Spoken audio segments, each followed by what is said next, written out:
Hey, what's up, everybody? You're listening to Classic Kiss, presented by The Sound Check.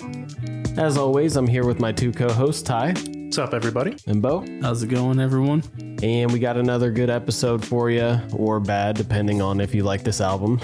And yeah, it's a fun one. We're going to be covering Gene Simmons' solo album today. Last episode we did Peter's, and the one we did before that was Ace's. So we're going to get through this one, and then we got Paul's coming up next. But yeah, I just kind of want to start off with you guys. What did you think when you first started listening to this album? First as in like the first time I listened to it, or first as in like recently? Yeah, like re-listening in preparation for the episode today. What the actual fuck, dude? What about you, Beau? Let's put it this way. I went axe throwing yesterday. Uh-huh. I wanted someone to throw an axe into my brain. Damn. Okay. I listened to this album one time while I was at the gym. I was doing squats, and I was just so unmotivated. I'm like, this sucks. I mean, I think you probably just needed to flip on Wish Upon a Star or whatever the fuck it's called. Yeah, get that rage going real well. Yeah. Yeah, I'm right there with you guys. I did not think that this album was very good. It's ambitious in a sense, I think, especially for Gene, which, I mean, we all know Gene to be the type of guy that's like, oh, I love like pop music and very Beatles-esque pop stuff. And that, I mean, obviously the Beatles were God to Gene. And I mean, I feel like it shows on this album. You can definitely hear and see, or like you can hear similarities. I feel like in strong in song structure, and his vocal performances. I feel like the rhythm and cadence of his vocal performances are very Beatles-esque. But yeah, I mean. And I'm not trying to shit on this album. I'm not saying that it's a terrible album. I think the songwriting just lacks, I feel like the performances are okay, but the songs are just, meh. Especially from such a strong songwriter. Yeah. Like, I mean, let's be honest. Gene is phenomenal at what he does. Oh, yeah. I mean, you look at his catalog of Kiss songs that he has written, and it's like, wow, And this very dramatically falls short of the mark in that category. Yeah. I wonder if I mean, I know all four guys kind of felt some type of pressure with these solo albums because we're at a point in their history where they are very, I want to say, not tumultuous, but is that the right word that I'm thinking of? Tumultuous as in like it's very like,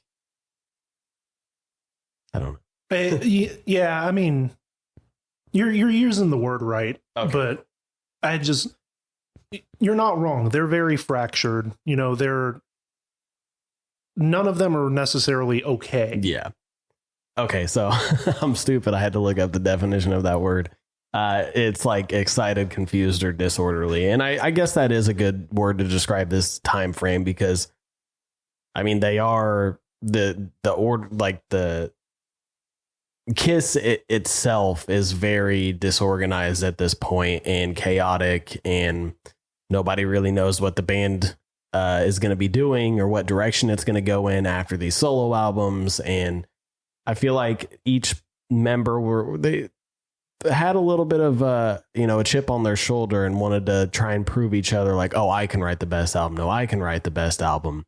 Because I know that's specifically true for Ace. He took this shit to heart, and I mean, we got a great album out of it. But I wonder if Gene felt a little bit of pressure, and that's why he brought in so many people on this album, which we'll get to.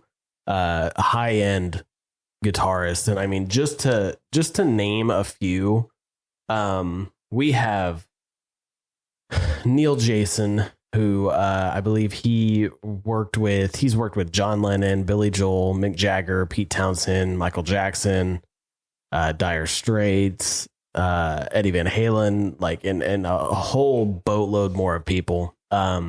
He also has made over 100 appearances with Paul Schaefer's late night band for the David Letterman show back when they were still running on that show. Nice. Which I think is really interesting because a lot of people that have worked with Kiss have been on that band. Yeah. I mean, I feel like there was a guitarist too that worked with that band, and then also Anton Fig as well, the drummer. And I want to say it was the guy that played bass on a couple songs on Ace's record. Yes. Yeah. Yes, you're right. I can't think of his name. It's like John Lee Smith or something like that. That's not his name, but it's as close as I can get. Right. Go back and listen to the Ace episode. We talk about it. I know that. Yeah. I wasn't telling Ty that. I was telling the viewer, not the viewers, but the listeners. Oh, no. It came off as if I was like, go back and listen. Oh, fuck no. I listen to our shit all the time. Same. Hey, at least we have 3 people listening. Yeah. And then, I mean, obviously we got Sean Delaney on here, who actually co-produced this album with Gene. And then just a list of other pretty high profile people. We got Joe Perry, who does guitar work on a couple of songs. Bob Seger, who does some backing vocals. Rick Nielsen from Cheap Trick on See You in Your Dreams. We got Jeff Skunk Baxter, who plays guitars on 4 songs in this, and he's a really good guitarist. I mean, he is most known for his time in Steely Dan and the Doobie Brothers. So Donna Summer background vocals, which wasn't Donna Summer signed to Casablanca? Yes. Okay, gotcha. So obviously there's a connection there. I wonder how many of these people were signed to Casablanca at one point or another. Which, I mean, it doesn't necessarily mean that they had to be signed to Casablanca to work with them. I just wonder if there's like maybe some already pre-made or I don't preformed know. relationships. Yeah, preformed relationships. Yeah. Which apparently that was the reason that Gene, because of course at this point Gene and Cher are together. Yeah. That was the reason he ended up seeking her out. Because he went to a social event that she was at and he went, I want to get her on my record. Really? And of course, from there, they would end up dating for a while. Oh, okay. Gotcha. And then, yeah, so Cher, obviously, like he was pointing out. And I mean, I really think that's all that I really know of, or, can like, if you say your name or if they say the name, it pops up and I'm like, oh, I know that person. So a lot of high-end musicians on this album, but we all, like we were saying earlier, I think the songwriting just lacks. And there was actually this quote from Paul in Behind the Mask, which is the official authorized biography done by David Leaf and Ken Sharp. It's a book that we use for a lot of our information for this show. And there was a quote from Paul, and I'm paraphrasing here, but he basically said, like, what's a cast of thousands if the actual material isn't the best or good? Like, bring in 30 to 50 celebrities on an album, and if the songwriting isn't good, it doesn't matter if you have those, artists, those high profile artists on the tracks or not, because the songwriting isn't good. It's like, I kind of think of it like a movie. You could get a movie cast with, I mean, I'm not really big into film, but you could get a cast with a bunch of high-end actors, and if the direction of it isn't good at all, like, it doesn't matter because the movie's going to suck. Like, yeah, they might give individually decent performances, but the overall story, the overall like cohesiveness of that movie is just not going to be good. So that's the way that I kind of look at this album, which is a shame. But yeah, Paul pretty much summed it up like the best. I mean, that quote, which obviously I don't have on me right now because I didn't write it down, which I should have, but it really rings true. With his whole point of like, yeah, it just doesn't matter if you have a bunch of high profile guests on your album. If the material is not good, it's not gonna, show through. Yeah. And I, because we had mentioned it before we started rolling, of whether it was he was stressed or, just the turmoil in the band or whatever's going on. But this is noticeably under the mark of what we have seen from him to this point. Which I guess he had even said that he wanted to like tone back the largeness that like you usually get with like Kiss, for example. But I mean, rock in general. Which is sorry, not to interrupt, but which is interesting because like maybe, I don't know, maybe it's just the choice of words that he used were poor, but like, I mean, yeah, like when you think of Kiss, you think of this larger than life band, but like the music is pretty bare bones, like just straight hard rock. Whereas this, I feel like was very larger than life in the terms of instrumentation, because I mean, all throughout this album, you hear strings sections, like full blown symphonies, horns, choirs, crazy amounts of percussion. And it's just like super like grandiose in a sense, Right. The way I kind of take the quote is, I mean, of course, with Kiss, you get it, and you get it a lot with like AC/DC and like Rush, some of the like famous bands of that time period that have a similar enough sound.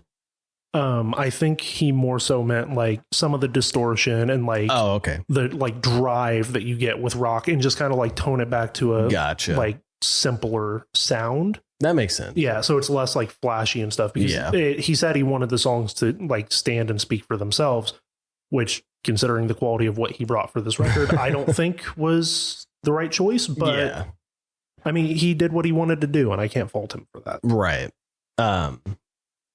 Yeah, and that's kind of going back to the point that we made earlier, like respect to him for doing something different.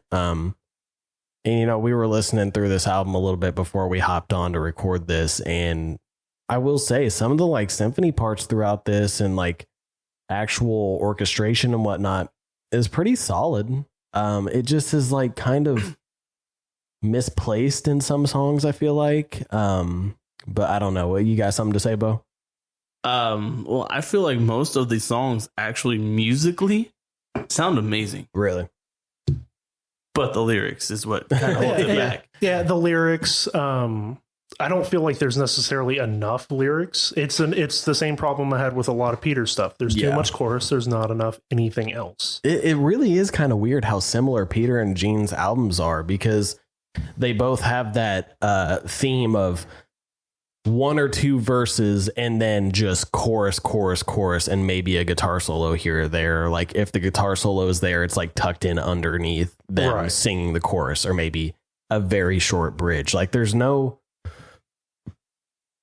I don't know, like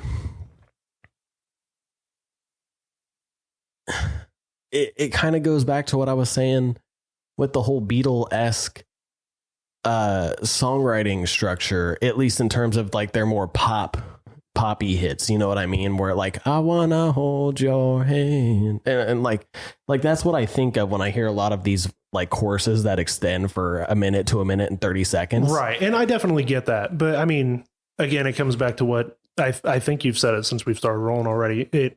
They were one of his biggest influences. Yes, for sure. So I'm not surprised. Right.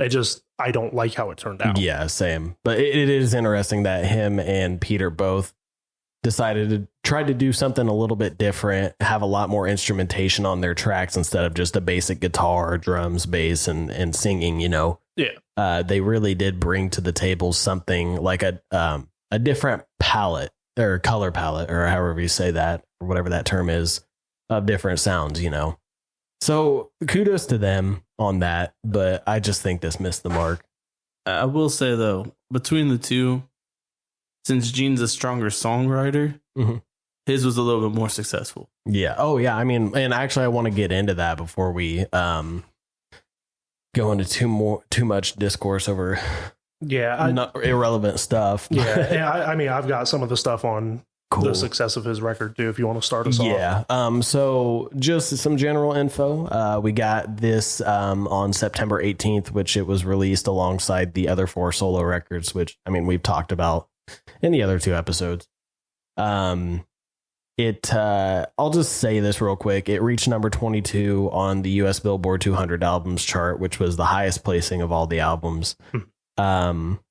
And is there any more information you have on that tidbit or? So it placed, like you said, 22. It debuted at number 88. So in its second week, it would surge up 32 spots from number 88, which wow. I mean is a big jump. Interesting. Especially like second week. I mean, of course, the first 2 to 3 weeks are going to be when you get the most surge on a new product anyway. Right. But that was also one thing I thought was interesting was Peters would only move up 8 in that same time frame. Interesting. Yeah. And so even though, Paul and Ace the second week moved up 22 spots. Okay. So Gene's started at 88, moved the highest. Mm-hmm.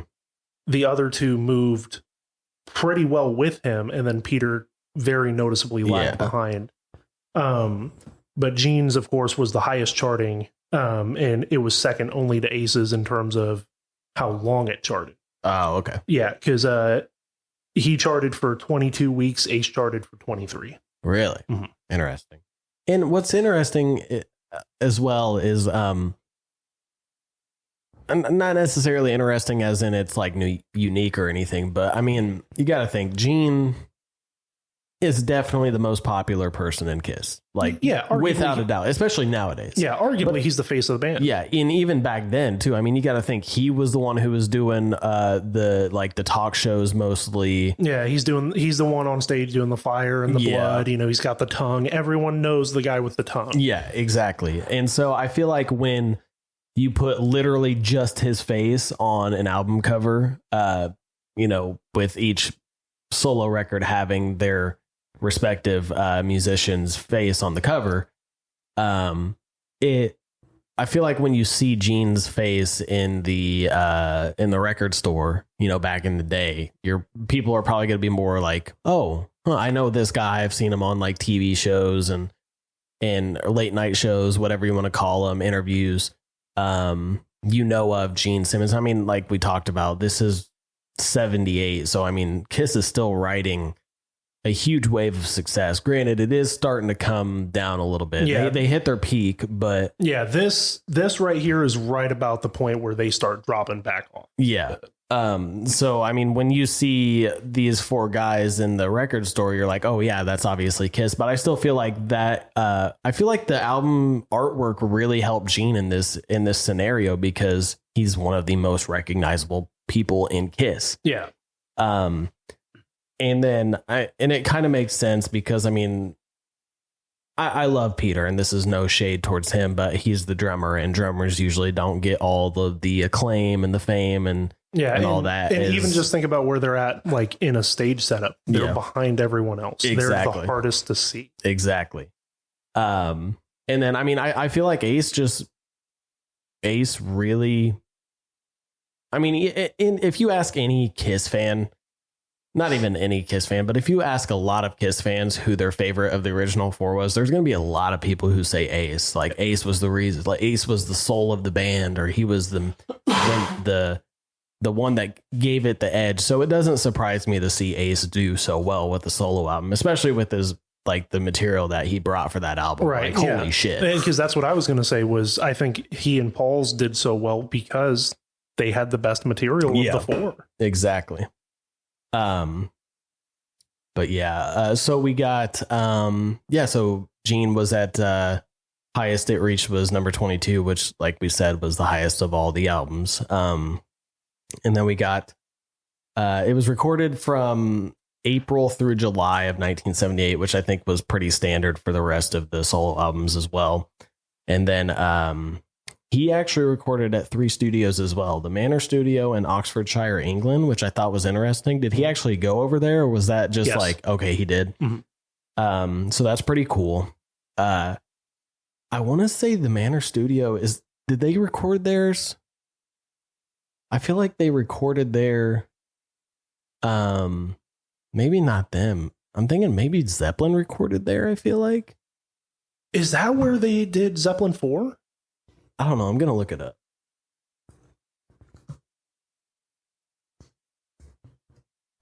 Because Zeppelin 4 was recorded in some sort of like mansion type area?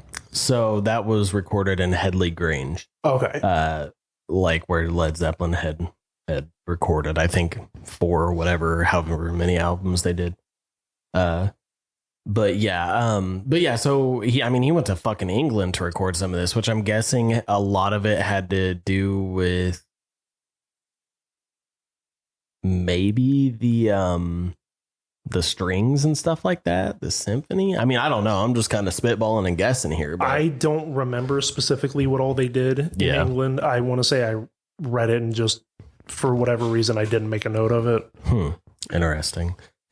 We also have let me see here, Cherokee Studios in Los Angeles and Blue Rock Studios in New York. So, which, from what I understand, the vast majority of the work was done in Los Angeles. Yeah, that doesn't surprise me, especially with all of the insane amount of guest appearances from people in this. But yeah, so just a little bit of background on how or where it was recorded, when it was recorded. Like we said earlier, produced by Gene Simmons and Sean Delaney, which I don't know if you covered it last week, but was it Peter that was a little bit salty that Gene had already gotten Sean to produce his album, and that's why he had to go with Vinnie Ponce? However. Oh, yeah. Pissed. With a capital P. Yeah. So yeah, Sean and Gene on this, and Sean's a great guy. Sean's a great songwriter too. Yeah. Who doesn't get nearly as much credit as he should for his part in Kiss. I mean, they usually the unsung fifth member. Yeah, literally. And then we got just some notes about, like we were talking about earlier, who played on it and whatnot. You got Gene, who played mostly guitar on this album, leaving the bass guitar duties to Neil Jason, who we talked about earlier. And then we also talked about the album and its guest appearances from like Joe Perry, Bob Seger, Rick Nielsen, Donna Summer, Cher, and many more. And then I got a couple of songs here. It says Burning Up with Fever, Man of 1,000 Faces, and True Confessions were all demoed in August of 1975 for Destroyer, but Bob Ezrin had rejected all of them, which is very interesting. That sounds accurate. And it's also not the only... Man of 1,000 Faces was demoed for Dress to Kill. Oh, okay, gotcha. Yeah. Was that the one that I said sounded like it could be on Dress to Kill when we were listening back to it earlier? Fuck, I don't even remember. We'll have to listen back. Living in Sin, or maybe it was Living in Sin. No, because we shat on that. Yeah, because I heard it and I was like, I don't mind it, but it feels like I could hear this on Dress to Kill. Because I didn't really care for Dress to Kill. No, it wasn't. No, it was Burning Up with Fever. Was it really? I'm almost positive. Yeah. Oh, okay, never mind. Another couple quick notes about like some of the demos and stuff. Tunnel of Love was demoed for Love Gun. It got rejected, which, since it's a Gene song and it was demoed for Love Gun, you know who was on the demo? Oh, Eddie Van Halen? Eddie and Alex Van Halen. Interesting. And because You Really Got Me released in the beginning of 78 and charted very well, they couldn't do the record for it. Okay. So this was one piece that I was actually going to mention to you. Or I mentioned I had it because, of course, Tunnel of Love has Joe Perry from Aerosmith doing the guitar, which very much sounds like him. It sounds obvious that it's Joe Perry. Yes. Which I don't think is a bad thing. No. Do you know who he actually had intended to have on Tunnel of Love as the guitar player? Was he part of a band or was he solo act? What band we talking about here? I mean... The same 4 letters. Kiss? Oh, Ace? Yeah. Really? Okay. Yeah. I was like, wait, what? Say 4 letters? I thought you were saying like it's a band with 4 letters. No. No. Yeah, it was supposed to be Ace. He wanted it to be Ace, but he didn't want Ace to feel like he was trying to like poach him or like rip anything off from his record. Right. So he didn't ask him, but he wanted to ask him. Yeah. That's cool. Mm-hmm. But yeah, like we talked about that song, not Tunnel of Love, but Burning Up with Fever and Tunnel of Love actually had guitars on it from both. Or from Jeff Baxter, and then, like you said, Joe Perry on Tunnel of Love. Yeah, I don't know. I don't really have any more information, at least regarding the album and any of that stuff. If you got some stuff, Ty, Yeah, I know you're more of the historical guy. So a lot of the like choir and backing vocals and stuff come from a group. They're called the Azusa Citrus College Singers. They're apparently a very, at least at the time, very renowned like choir group. Their director was Ben D. Bollinger, and when asked about their experience with the record, of course, because they were students, they technically weren't allowed to receive compensation. Right. So, I mean, they came and performed on the record, got their name out there and stuff, and they are mentioned in the notes for the album. But Ben said that Gene, which this was a unanimous thing across everyone that spoke about Gene and the record, said he was always there. He was always involved. He was very cordial, inviting, like pretty much gave everyone room to do whatever they wanted. Sounds like Gene. I mean, in the 80s, obviously, it starts to get a little bit different, but. Right. But he also said that, of course, he treated all the kids with respect and, you know, I mean, very much showed them what it was like to be in his position. Yeah. And because they weren't allowed to receive compensation because they were students, Gene made a very sizable donation to their program. Oh, that's cool. Mm-hmm. And Gene had actually made an attempt to get, I know it was at least Paul and John, but it may have been all four of the Beatles to come guest on this album. And interesting. Yeah, and the common like story around it was that they shot him down. The truth of it was that they had accepted, and because of scheduling conflicts, none of them could make it. Interesting. Mm-hmm. Wow. Yeah, so he ended up getting a couple of the guys from the Beatles cover group Beatlemania to come and perform on the record. Interesting. Very interesting. Wow. Anything else? Fucking just the nonsense bullshit Latin that I hate. So the Latin at the beginning of Radioactive, which the male voice in that is supposed to be Sean. Oh, okay. Apparently, depending on how you translate it, it either translates to "I see no evil, I hear no evil. It is, it's not around me at all," or because these aren't similar sentences. Almost at all. Yeah. I am pure, but I am surrounded by evil. Yeah. Interesting. So very broad translation. Yeah. One way or the other. But apparently that's what that's supposed to mean. I thought I had it in here, but I don't see it.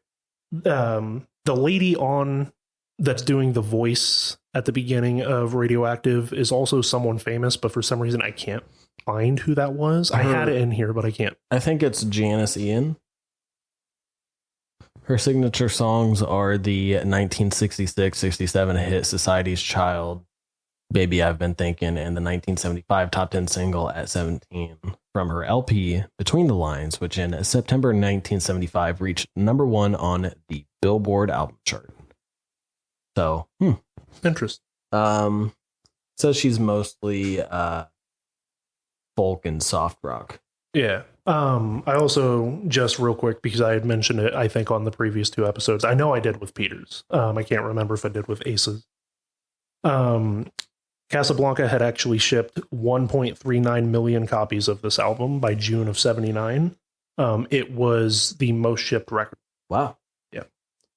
Cool. Are we good to get into the album artwork or anything else you want to say? No, I think I'm about covered. Cool. All right. Don't go anywhere, guys. We'll be right back. All right, everybody. And we're back with the album artwork section or portion of this show. Not really much to talk about. Like we said with the last episodes, they're really cool covers. Really glad they used colors to highlight their profiles or their pictures and whatnot. Yeah. Not as always, but like we said in the last episodes as well, album designed by Dennis Wollock and album artwork by Araldo Caragatti. So big ups to them. And yeah, I don't really have anything to say about this. I think we gave these 9s out of 10s or something so. like that. And I mean, we've already mentioned it. We're all pretty much going to give all 4 of them the same rating. Yeah. But I do like the little touch they made with Gene's where it's got the blood coming down the mouth. Right. I like how we were all 3 about what I was about to say. Yeah. I think it's a really good touch, especially for his character. Yeah. Especially with the red being his accent color. Right. It's really cool looking. It is. But yeah, I mean, like I said, 9 because I think I gave the others a 9, but they're all the same album cover, basically. I know for sure we all gave Peters a 9.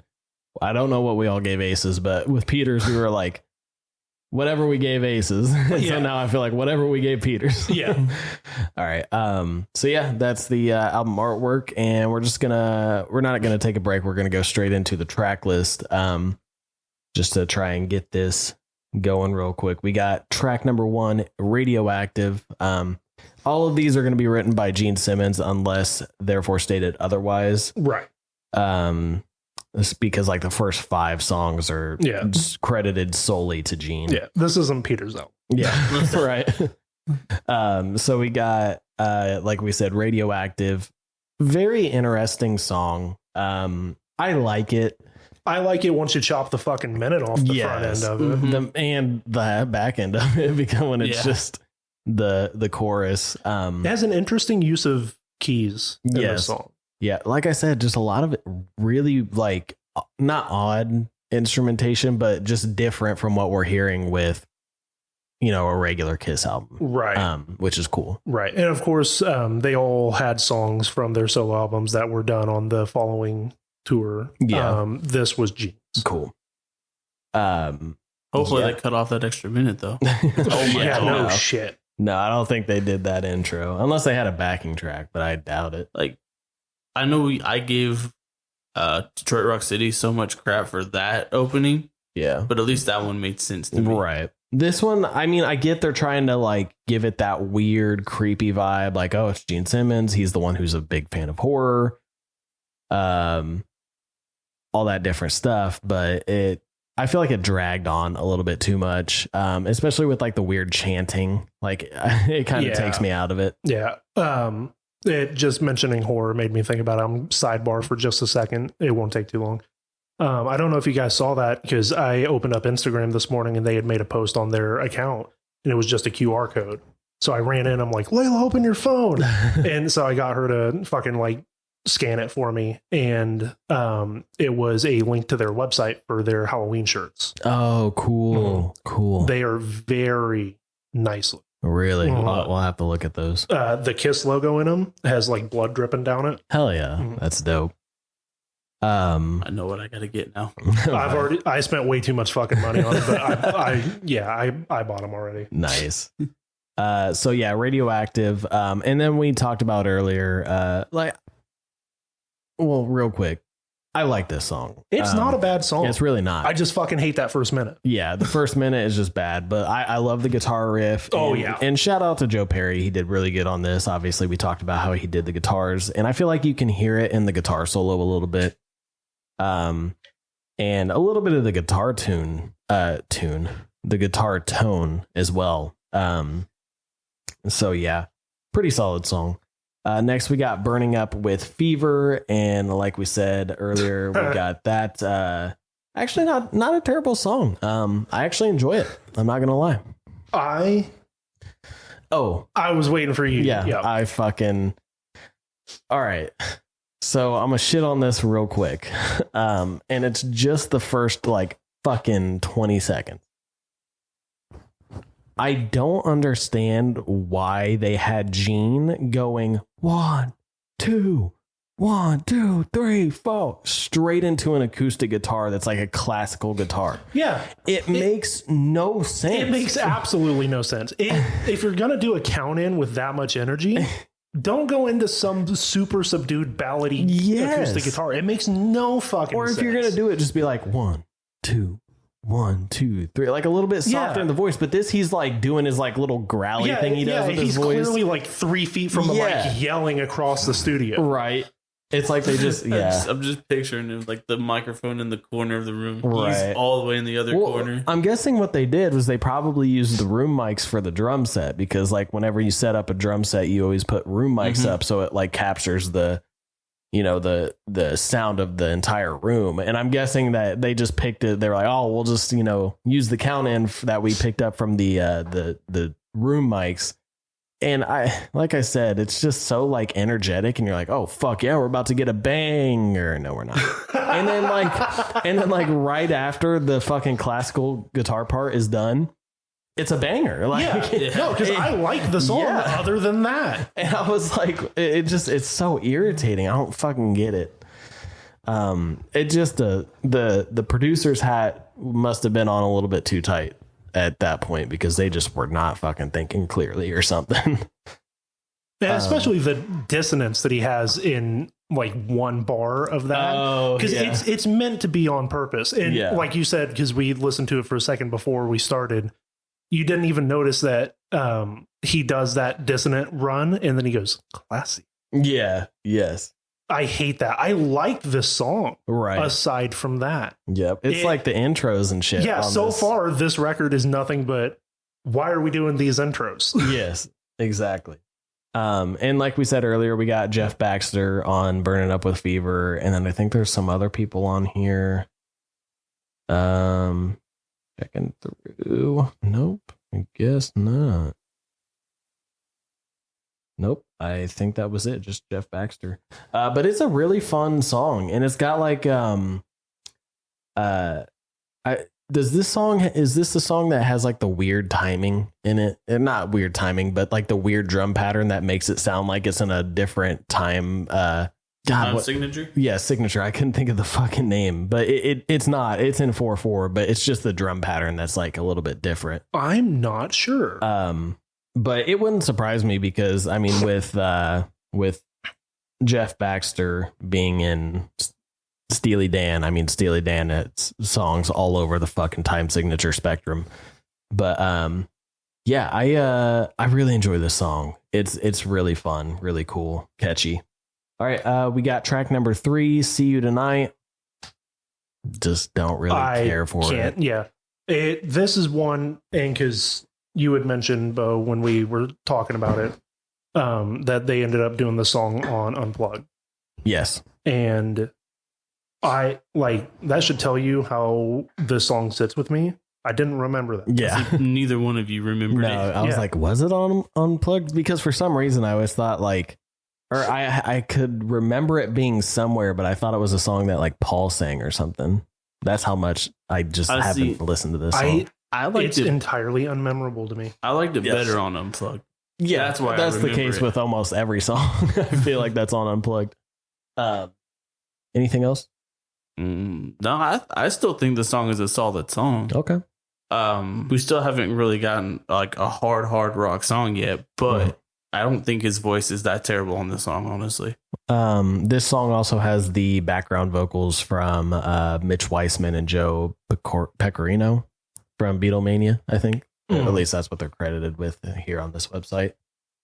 Track number 4, Tunnel of Love, which once again features Joe Perry, as well as Jeff Baxter. And I want to say somebody else. There was another guy, Richie Rano. I don't know. This song is, it's there. Don't really care for it. Goofy as fuck lyrics, which name a better duo, Gene with decent songwriting and weird fucking lyrics.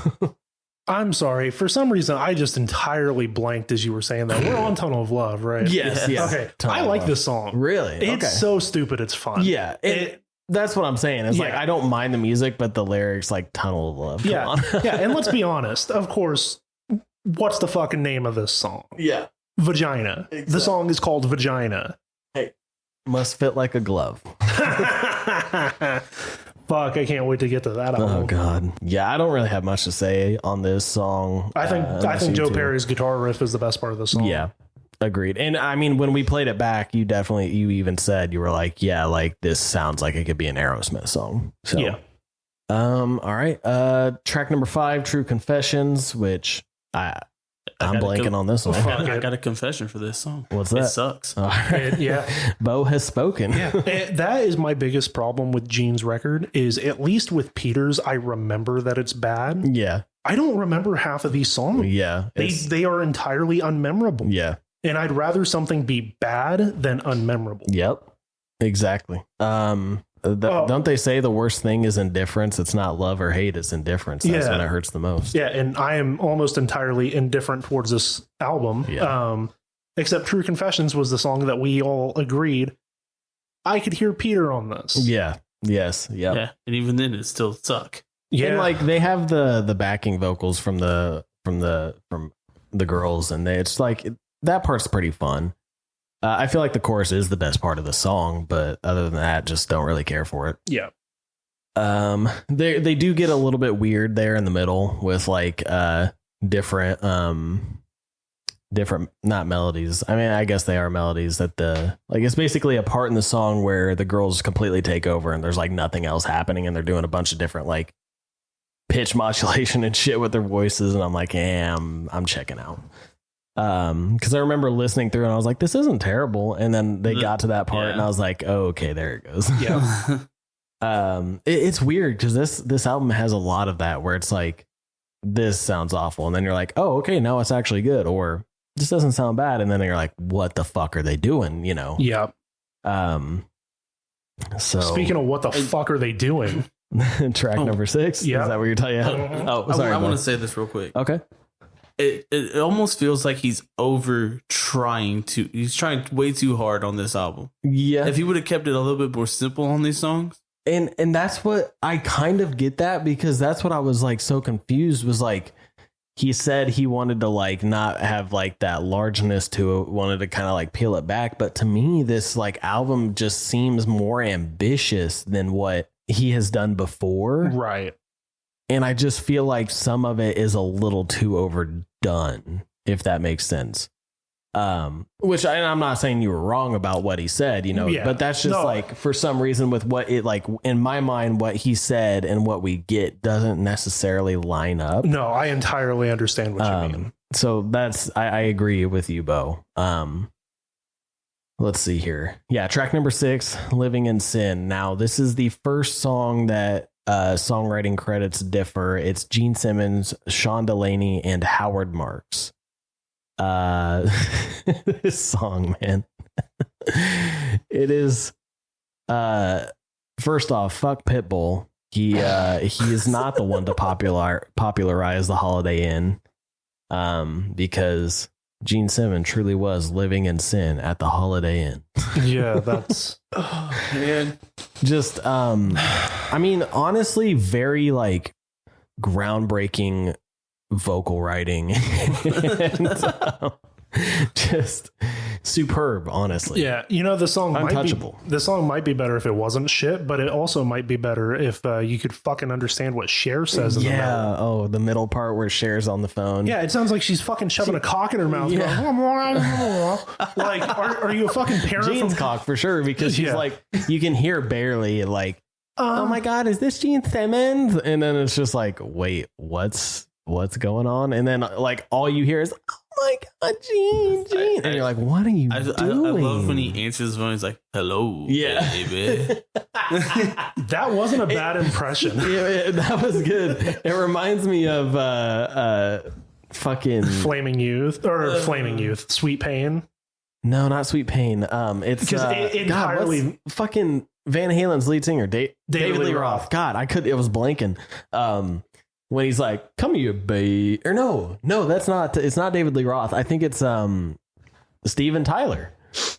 When he does it's on the live album Little South of Sanity. And he might say it on an actual song, but before he's about to go into a song, he says something. He's like, come here, baby. And like, that's exactly what it reminded me of. I was like, what the fuck? Yeah. And when he's like, hello, baby, it's just so weird. It makes me think of the fucking moan at the beginning of Sweet Pain. Sweet Pain. God damn. Sweet fucking Pain. We couldn't go. We still can't get away from it. We can't. This album is a Sweet Pain. Yes. And then what was the other song from Dress to Kill that we fucking hated? Ladies in Waiting. Ladies in Waiting. Fuck that. Track number 7, Always Near You / Nowhere to Hide. Don't care. Don't fucking care. Literally. Yeah. This exists. Right.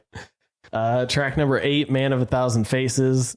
Don't really fucking care for. I fucking hate this song. Yeah. I fucking cannot stand this song. Really just, it misses the mark for me. It's mainly just Man of a Thousand Faces. That's all it is. Yeah. It's that constant trope of Gene and Peter albums of the last 2 minutes of the song are just the chorus. It's so fucking bad. Yeah. Track number 9, Mr. Make Believe, which made an appearance in the blockbuster of a movie, Kiss Me Phantom of the Park. And it's only the Attack of the Phantoms cut, isn't it? Yes, it's the Attack of the Phantoms cut, the one that has like music from each of their solo albums sprinkled in, which now that I think about it, was there anything from Paul's album that got sprinkled in? I want to say there was, but I don't remember what it is. I mean, I know Fractured Mirror and Mr. Make Believe are in there, but I don't know if there's anything from Peter or Paul's, or Paul or Peter's. I don't know. Peter has That's the Kind of Sugar Papa Likes. Oh, okay. Mm-hmm. I don't remember what Paul's song was. I'm almost positive he had one. It would make sense. But yeah, this is the song that plays when Gene Simmons, fucking Christ, when Abner Devereaux is walking away, and it also plays at the end of the song, or at the end of the movie, if I'm correct, but it plays when he's walking away from Guy. Calvin the Money Man. Calvin, yes.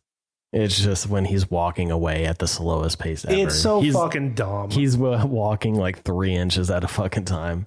But anyways, track number 10, See You in Your Dreams, which is a cover of the song See You in Your Dreams from Rock and Roll Over. And funny story about this song, Gene fucking hated the version that ended up on Rock and Roll Over, and he was like, fuck that shit, we're gonna do this and we're gonna make it better. And it turned out worse. Instead of making it better, he just polished a turd off of it, and it does not. Yeah, he took the original, dunked it in shit, rubbed some honey on it, and went, fuck, this wasn't what I wanted. I cannot stand this cover. Neither can he. I really cannot. Yeah. I also kind of upsets me that he has 2 fucking covers in this goddamn album. Technically, yeah. The fuck do you think you are, Paul Stanley? Yeah. Jesus. Well, because I mean, he did write the song. So, oh well, yeah, that is true. I guess I'm kind of stupid on that, but I mean, like, give us something fresh, like, right? I don't know. And like, I get he was trying to do something different with it, but the original song was good. Yeah, this isn't good, and this isn't even that different from the original one. Like, it would be different if he completely reworked the entire song or something, but like, you basically just re-recorded it, but somehow made it fucking shittier. Yeah, like.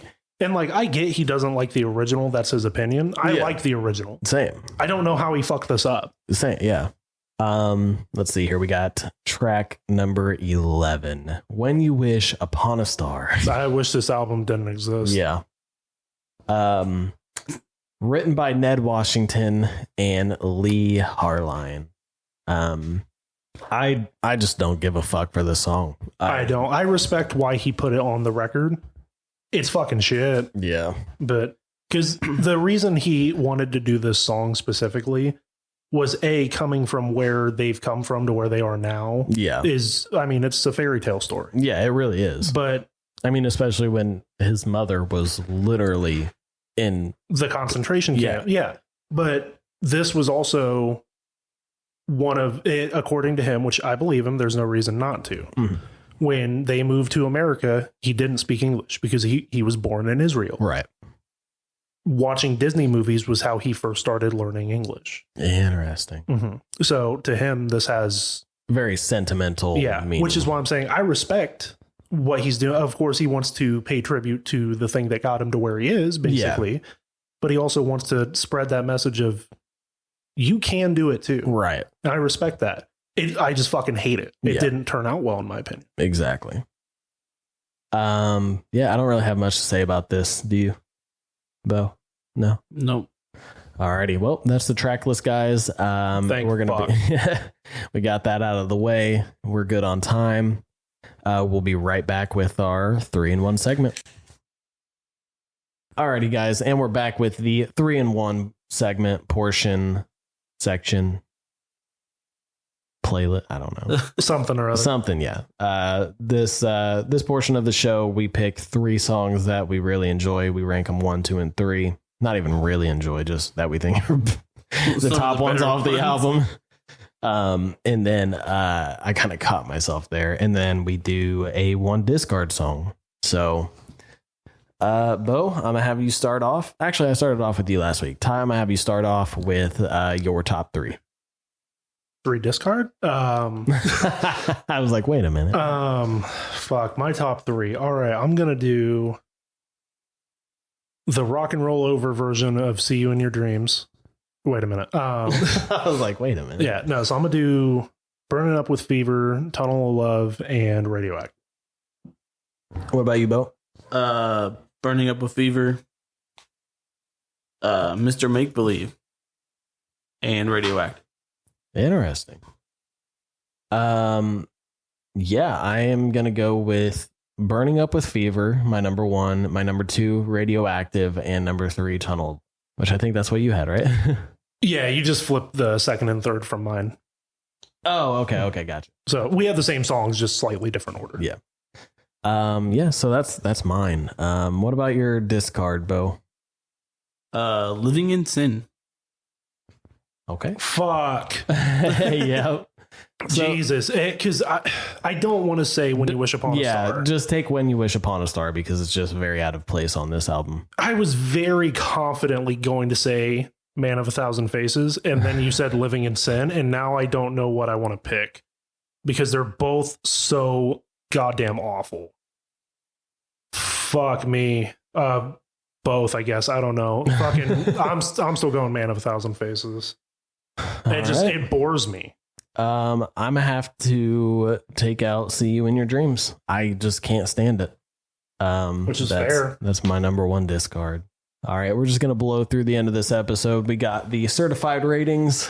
But what are you feeling out of 10? I'm gonna be generous. Okay, because most of this album is pretty solid. Few things here and there on songs. I'm gonna go with the 5. Wow. Okay. I don't remember what I gave Peters. I think you gave Peters a 2 because Beau gave it a 1. I gave it a 3. I think you gave it a 2. Okay. I'm gonna give this a 3. 3. Okay. When I was coming into this, because I remember saying something to you like yesterday or 2 days ago, and I was like, I think I like Peters' album more than this. The more that I listen to this one, I definitely think that I enjoy this one more overall than I do Peters. And I gave Peters a 3. So I'm going to go ahead. I'm going to give this a 3 as well. A stronger 3. Yeah, just a little bit of a stronger 3 because a big part of the reason why I gave Peters a 3 was because he experimented with different stuff. He experimented, but also stayed true to himself and his soul roots and his R&B roots and jazz influence and stuff. This one, yeah, I'm gonna give it a 3, just a little bit of a 3.5. How about that? Hey, yeah. I don't think I'll really go back and listen to any songs on this other than maybe Burning Up with Fever and Radioactive. Because I mean, even then, Tunnel of Love, I like. It's okay. It's a okay song, but it's nothing that I would write home about, you know. So cool. Another short episode, which that's the way we wanted it. We wanted to keep these solo album ones a little bit short. I think we went I think we went long on Aces, but that's because we all really enjoyed it. Yep. Yeah. Thank you guys for listening. Go check out Peter and Ace's albums that we did the last 2 episodes. And go and check out all the other episodes too. We got some really good ones in there. Some are duds. But just putting it out there. Alive 2, that one was a rough one. Fucking off the soundboard was even off worse. The soundboard was fucking horrid. Listen to him though. Go ahead. Check out the Kiss Me's the Phantom of the Park episode. Kiss Me's the Phantom of the Park. That one was fun. Yeah, I really enjoyed that. Rock and Roll Over is still my favorite episode. Yeah, I think so too. The first 3 are pretty decent, even though we had to re-record one of them 8,000 times. And so yeah. Like I said, thank you guys for listening.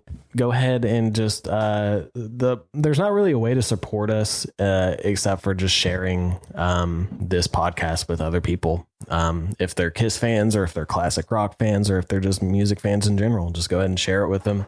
Not all episodes are like this, I promise, like we were just talking about. But yeah, make sure you guys tune in for the next episode. We're going to be covering Paul Stanley and his solo album and contribution to this. So that one should be a pretty fun one, I think. I think so too. And then after that, we're going to get right back into it with Dynasty. If you're around my neck of the woods, we call it Dynasty. But we're in your neck of the woods, so we'll call it Dynasty. Yeah, I love that one. That was good. All right. So cool. Like we said earlier, I don't know what the fuck I said earlier, but fuck it, we're done with this album. We're moving on to a good one. Yeah, pretty much. So yeah, just you guys have a good one, and we appreciate you for tuning in. We'll see you next time.